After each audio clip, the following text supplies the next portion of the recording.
উপকূলের রক্ষা কবচ হিসেবে পরিচিত প্যারাবন ধ্বংস করে চিংড়ি প্রকল্প নির্মাণের ফলে দেশের উপকূলীয় এলাকায় ঝুঁকি বাড়ছে। হুমকিতে পড়েছে পরিবেশ, জীববৈচিত্র্য, হারিয়ে যাচ্ছে বন্যপ্রাণী। উপকূলীয় বনগুলো উজাড় করে বনের জমি দখল করছে প্রভাবশালীরা। এতে করে দিন দিন উপকূলীয় বনাঞ্চল কমে যাচ্ছে।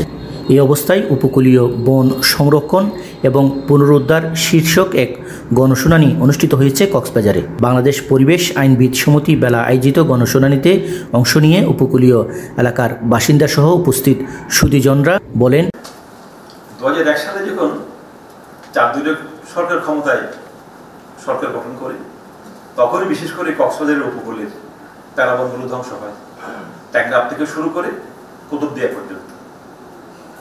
এবং এর মধ্যে চকের সুন্দরবন তো ছিলই। এবং এ সময়ে ক্ষমতাসীন সরকারের তৎকালীন সময়ের অনেক নেতৃবৃন্দু এবং যারা দায়িত্বে ছিলেন তারাই এইসব প্যারাবনগুলো, যেমন সোনাদিয়া প্যারাবনটা আগুন দিয়ে পুড়িয়ে দিয়েছিল তখনই, এবং এই বছর কদিন আগেও একবার পুরো দিয়ে হয়েছিল শুধুমাত্র চিংড়ি শ্বাস করার জন্য। এই বিষয়গুলো যে খুব ভয়াবহ, এবং নিশ্চয়ই আপনাদের ধারণা আছে 1991 সালে যারা জীবিত ছিলেন তারা দেখেছেন যে উপকূলীয় এলাকায় যেখানে প্যারাবন ছিল সেখানে ক্ষয়ক্ষতির পরিমাণ ছিল কম ছিল, আর যেখানে প্যারাবন ছিল না সেখানে কিন্তু ক্ষয়ক্ষতির পরিমাণ অনেক অনেক বেশি হয়েছে। বনের প্রধান স্টেক হোল্ডার হলো বন্যপ্রাণী, কিন্তু বন্যপ্রাণীর সাথে আমরা কিভাবে শেয়ার করব তাদের দুঃখের কথা, দুর্দশার কথা। কিন্তু বাংলাদেশ রাষ্ট্র বন্যপ্রাণী সংরক্ষণের কোনো অথরিটি কক্সবাজার আছে কিনা আমি জানি না, কিন্তু মানুষ পৃথিবীতে বসবাসে শুরুর থেকেই, তার আগে থেকেই বন্য প্রাণীরা প্রধান বসবাসকারী প্রাণ সত্তা প্রাণী। কিন্তু এরা যে উজাড় হয়ে যাচ্ছে তাদের কথা বন্য প্রাণী সংরক্ষণের যারা রাষ্ট্রের বিভাগ কর্মকর্তা তারা বলবেন তাদের পক্ষ হয়ে। তা আমরা কক্সবাজারকে কক্সবাজার সমুদ্র সৈকত, আমরা পর্যটন নগরী, পর্যটনের রাজধানী কক্সবাজার বলি। কক্সবাজারের মানুষ আসে, কিন্তু আমরা এই জায়গায় যদি কোনো বিল্ডিং না হয়, হোটেল মোটেল না হয়, তাহলে কক্সবাজারে কোথায় মানুষগুলো থাকবে? এই কথা আমরা অনেক আগেই বলেছি। তা আমাদের প্রয়োজন এই এরিয়া কতটুকু হবে এটাও নির্ধারণ করা দরকার।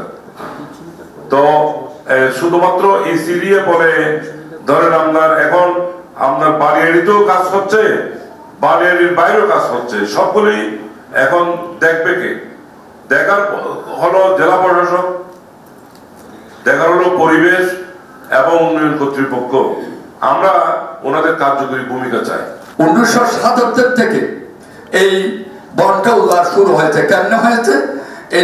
এটা রাষ্ট্রীয় বা সরকারি তরফ থেকে, আসলে এটা সরকারি বা রাষ্ট্রীয় পৃষ্ঠপোষকতায় করা হয়েছে। এটা যেমন আপনি মৎস্য চাষের জন্য যে বরাদ্দ দেওয়া হয়েছে 30 একর, 10 একর, 20 একর যেভাবে দেওয়া হয়েছে, আমরা তখন দেখতাম, আমি 77 সালে ক্লাস 7-এ, তখন আপনার এই যে মনে করেন বিশাল এই এলাকা, এখানে মাছের যে কি বলে ঘের 10 একর 20 একর দেওয়া, তার বাহিরে যে বেড়িবাঁধ ছিল, বেড়িবাঁধের বাহিরে অনেক দূর পর্যন্ত 100-200 ফুট 300 ফুট পর্যন্ত সর ছিল।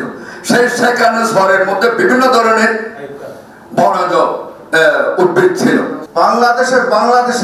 বাংলাদেশের একমাত্র পাহাড় সমৃদ্ধ দ্বীপের নাম কি? সেটি হচ্ছে মহেশখালী।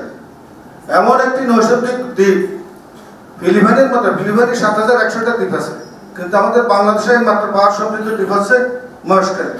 মহেশখালীর সৌন্দর্য হচ্ছে আপনার শৈল সাগর, একদিকে পাহাড়, একদিকে সমুদ্র, কিন্তু সেই পাহাড়টা আমার ধ্বংস হয়ে যাচ্ছে। মহেশখালীতে প্রায় 60 লক্ষ লোকের বসবাস, গুটি কয়েক 100, সর্বোচ্চ 100 লোক হবে। প্রভাবশালী ব্যক্তিরা জোর করে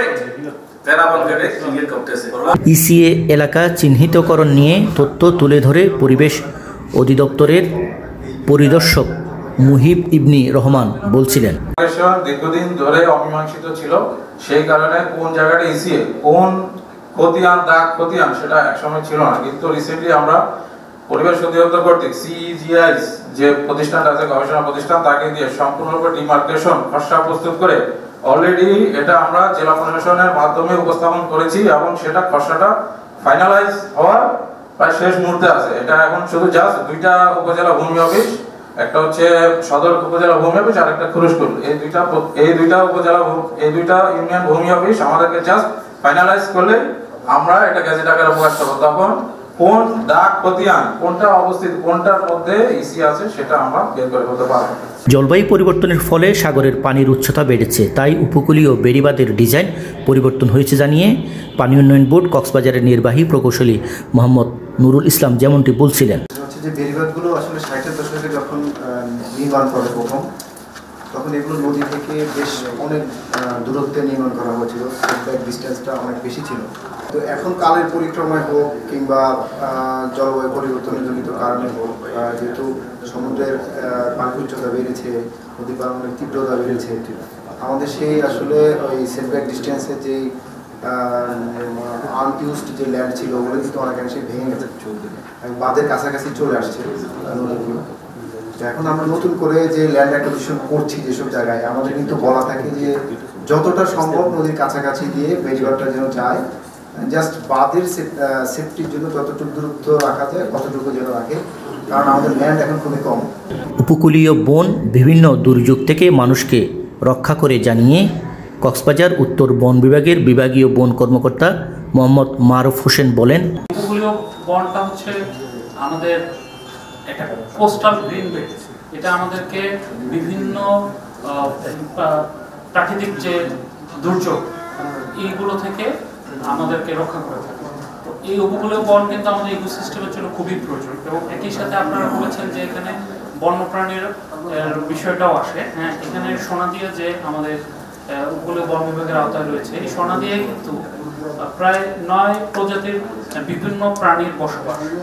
এই সোনাদিয়ার ইকোসিস্টেমটা যদি আমরা পুনরুদ্ধার করতে পারি এবং ধরে রাখতে পারি, তাহলে কিন্তু এটা আসলে আমাদের পরিবেশের ভারসাম্যের জন্য কাজ করবে।